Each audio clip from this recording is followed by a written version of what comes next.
Okay, sorry about that. So, I put on moisturizer, put on primer. Primer is a step that I would, if you're wondering, I'm blowing away cat hair, which is flying. Okay. Primer is something that I would only do, I wouldn't do it every day. I only do it if I want my makeup to last forever and ever, or I'm planning to get really probably sweaty. Then I put on the tinted moisturizer. Now I am putting on powder.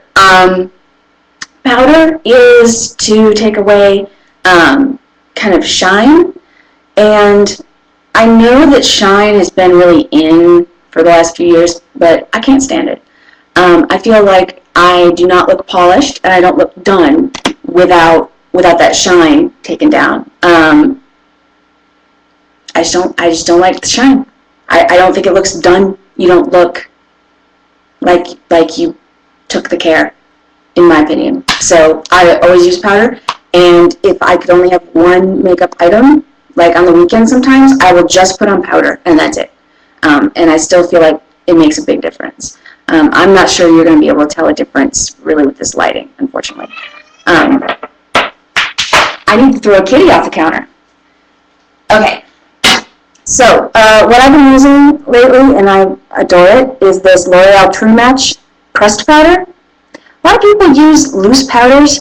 I can't get the coverage with those. And they get all over the place. You can't use it in the car. It's not portable. Just not a fan. I prefer pressed. This True Match powder is the first drugstore one I've ever tried that I've liked as well as the expensive ones, which is awesome. It comes with a sponge instead of a puff, kind of like the Cliniques do. What I use is a W2, Warm Light Ivory. I'm actually a warm, so pretty much like the Benefit stuff, it's all too pink for me. I need more yellows.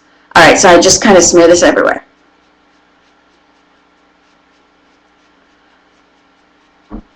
For me, the main focus is my nose and under the eyes. If the under the eye area is shining, then that just really doesn't look good at all. God, there's cat hair everywhere.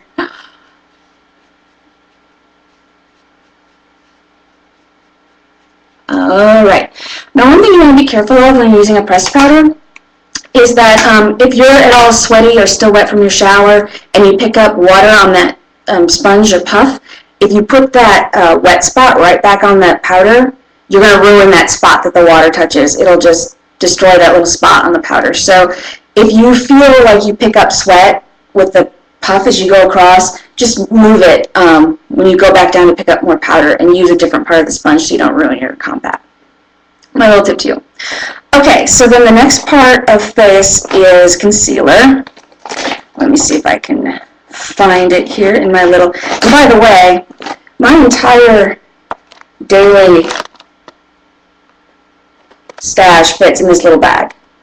This is what I carry with me and use to put on stuff in the car. You know what, actually I'm going to change it up. I forgot I was doing primers. I'm going to do my eyeshadow primer before I do my concealer so that it has a chance to dry. I'm using Urban Decay primer. Everyone on earth loves it for good reason. I did get a sample of Benefit Stay Not Stray, and it seemed a little thin and liquidy to me. It will work. I mean, it's fine, but I prefer this Urban Decay. And you just kind of smear some on the whole lid area.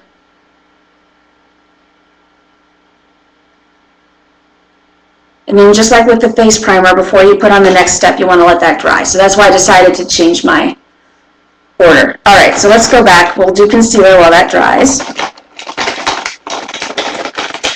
I have a little travel concealer. Tiny little one. You use almost none of this brand. This brand is amazing. And actually, that's the name of it. Amazing Cosmetics. Okay? I'm using light golden is the color. This stuff is like, I'm not sure that it's waterproof, but it seems to be waterproof. And you use very, very little. Like, I use this little brush. I got the Amazing Cosmetics brush because I was actually picking up too much using just my finger.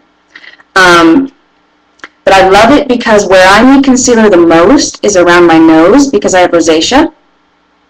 And so, for example, this is my example here is a day where I'm going to go to work all day, and then go out right afterwards and have drinks and whatever. When I have a drink, my nose gets bright red immediately. If I go out in the sun, my nose gets bright red immediately. If I get cold, Rudolph. It's not pretty. So I put concealer all over the tip of my nose. And this stuff seems to be waterproof because I also am blowing my nose all day long, and it seems to be fine. So I love it. I'm desperately in love with this concealer. Okay, so let me show you some little tricks. The first thing I do is all over the tip of the nose. I just like paint some out with a paintbrush and then smush it in with my finger. Most people would not be putting concealer here unless you have rosacea. However, a place probably everyone should put concealer, get a little more on the brush, is on the sides of the nose. So right here, where it curves up, all the way down, and there. And then smush that in. You tend to get broken capillaries around the sides of the nose, and if you conceal them, it looks really pretty. It's one of those little things. And then I have some broken capillaries here. So I just kind of cover those up. Okay. I don't know if you can see, I have a zit right here. I'm going to conceal that. And again, I just use the brush to put a little concealer on the spot, then I just kind of smush it in with my finger. It seems to work better that way than trying to paint it with the brush the whole time. And I have another little spot forming. There, okay. So now I'm going to go to the under eyes. Put just a little bit. The trick with under eye, people don't realize this, and they put concealer just here. But if you look up here, where the tear duct is on the side of the nose, this is also very dark. So you really actually want to conceal all the way around. That's how you get a good result. I'm just going to kind of smush that in.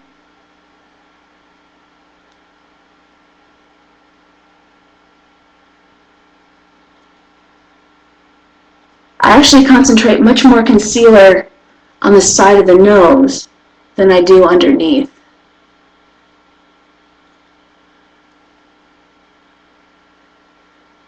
And I think most people, my order of things is to put on powder first and then concealer. I know most people would do the opposite.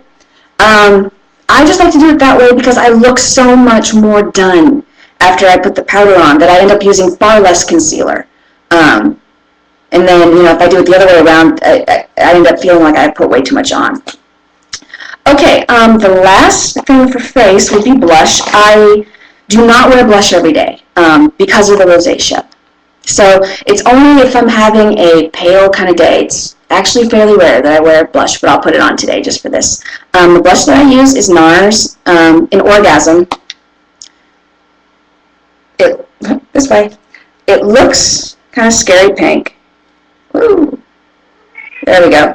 But this is actually a color that's good for all white people. And I tell people that, and they're skeptical, and they try it, and they're like, oh my God, you're right. It's good for all white people. So I just have this random blush brush I got from Target. Just kind of smush it on, blow off the excess, and just kind of suck in your cheeks and just get up through here.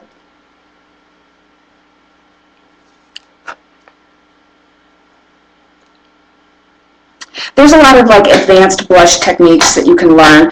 I never bothered to learn them because my face is usually red already. But if you really wanted to contour your cheekbones, there are online resources galore. Okay, so that's it for face. Next up, we're going to move on to lips.